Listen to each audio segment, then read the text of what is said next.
Hey guys, Travis from the Third Gear Speed Shop with an update on our A model V8 dirt track Roadster. Apologize for the messy bench here, but we're in full swing with this, and it gets a little messy. So anyway, just wanted to first mention that in my previous video on this build, I failed to mention that we're going to be using the body from the AMT, the 29 Roadster from AMT. I have an older casting of it, but it's available in the Mod Rod reissue that came out a couple years ago. So if you could get your hands on that kit, it's basically the same one. These things you could find, I see them as glue bombs and whatnot at shows all the time. I actually have one on hand. It's like an old glue bomb, I think is where this came from. But anyway, it's the basis for the body as well as the other kits I mentioned. So just wanted to clear that up. Also, just wanted to clear up that this isn't really a tutorial per se or a how-to. So if you're following along, you know, you're gonna encounter things with your build that you know, problems here and there, solutions that you'll need to solve. And I'm just sort of building this thing as I go. So I'm just bringing you guys along for the ride. It'd be awesome if you know, jumped in and built your own, but by no means is this a you know, step-by-step how-to tutorial, because every problem you encounter is going to have a different solution. So having said all that, just wanted to give you guys an update on what I did. I basically took the front cowl and firewall from the Revell pickup and grafted it onto the AMT body. And I did this because the firewall is a really it's a better casting, in my opinion, better detail than what you get from the AMT kit.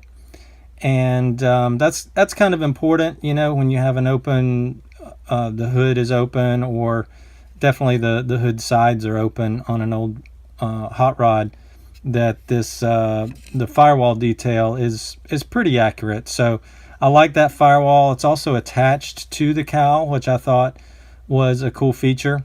The only thing that is a little problematic, and I don't know if you can tell in this, but right here where the molding, it doesn't match up. So the molding is thinner on the white piece than the red piece. It's a little thicker up here. The bottom, if you can see, lines up pretty good. So I'm not worried too much about that. This is you know, this is going to be a dirt track jalopy. It's not going to bother me that they don't match up. And I might actually tape it off and paint it two different colors, just to exaggerate the fact that they aren't different. I mean, they are different. So, and I think you hear Jinx in the background. Anyway, so I did that. I also filled in these areas into the AMT wheel wells. They're actually recessed in the AMT kit, and they should be raised. So that's corrected just by putting round styrene rod into the recessed areas and, you know, sanding around it. Also cleaned up the bottom of the wheel well too. It stopped right there, so I just put in a piece, corrected that. Let's see what else. So the cockpit of this thing is not going to be running an interior. It's going to be a gutted interior. So all of the door supports are going to be exposed. You don't really have to do this. This is optional if you guys want to, you know, building along or whatever. But I like to just throw in some, you know, strip here. I put some angled styrene strip and then some flat strip along the bottom there. just to give the appearance of, you know, the door supports. I might actually go in and put a door skin in this panel right here, and I'll show you guys the when I do that. If I do that, I might just leave it empty. We'll see. But it just gives the illusion or the appearance of a stripped down interior without too much fuss. I mean, it's just, you know, cutting strips here and there. I did leave, if you can see right here, I left a recessed area right here, and that leads me into this piece, which is the floorboard, and this piece right here is the floorboard from the pickup. And so I used that, and then I just made the rest out of pretty thick styrene that matches the kit piece, and just trace the shape of the Roadster body to fit that in there. And so when you put it in, try to get this in camera. So when you get it up in there, it sits flush to the body. So building this little lip right here in the door locates the floor pan or the floorboard, and in the back, as you can see here, get my thumb out of the way, I built in a lip on the floorboard, and that locates it in the rear. So the floor pan is, you know, can snap into place and be glued and won't be moving around. I also added a piece right here just for visual interest. I was looking at some floor pans for you know, for a 29 Ford, and it looked like there's supports there. Again, this isn't 100% accurate, but it gives the illusion or the appearance of a gutted interior. There was a kick up right here. If you can see where my pencil is, there was a kick up meeting up to the firewall, and after test fitting with the engine in place, I would have had to make a tunnel. And for a low budget, you know, jalopy race car, I just got rid of it. I'm going to be building pedals and having you know, I didn't want to have to snake pedals through the floor. So for like a show car or for, you know, a reproduction, you know, hot rod or something, a streetable car, I definitely wouldn't have cut that off. But for a purpose-built, you know, jalopy dirt track car, I'm not going to sweat it. I just cut it out. Also on the firewall, if you'll notice, this this area right here was radiused.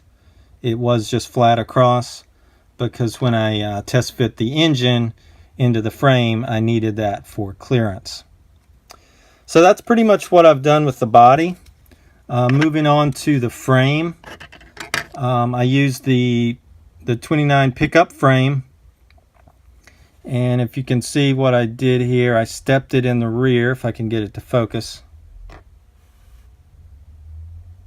It's not one to focus up close, but right here is where it's stepped, and I just cut it and brought it up. And it's a shame it's not in focus, because you can't really see the pieces I made to fill it in. But basically what it is it's a piece of styrene on the top of this bar and on the bottom of this bar. And after it's all glued together, I just created this shape that you see here that steps up. So I stepped up the rear to get it to sit lower. The cross member is from the a la carte kit, and so I measured the flathead engine, and in and got that where it needed to be in relationship to these motor mounts. And these motor mounts, if they'll focus, are from the 1940 Ford kit. So the engine I'm using is a 40 Ford. So I just went ahead and sacrificed the motor mounts out of that frame so that everything mates up just right. I went ahead and made the got the front cover with the water pumps and mounting pieces onto the flathead Ford so that I could get my motor mounts right. And then, so actually I'm explaining this from the back to the front, but I actually went from the front to the back, got my motor mounts, and then got my rear cross member. And if you can see, there's a little tab on the back of the trans that fits into that rear cross member.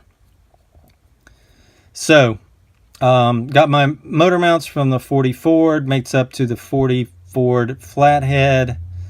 Got my cross member, and since I'm going to be using the dropped front axle from the Revell 29, I went ahead and cut the front cross member out of the Revell 29 as well, and replaced that so that the axle and the cross member are the way they're supposed to be.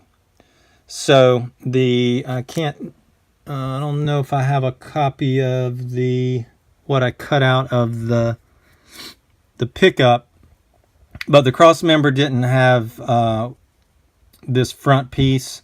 It's lacking some detail.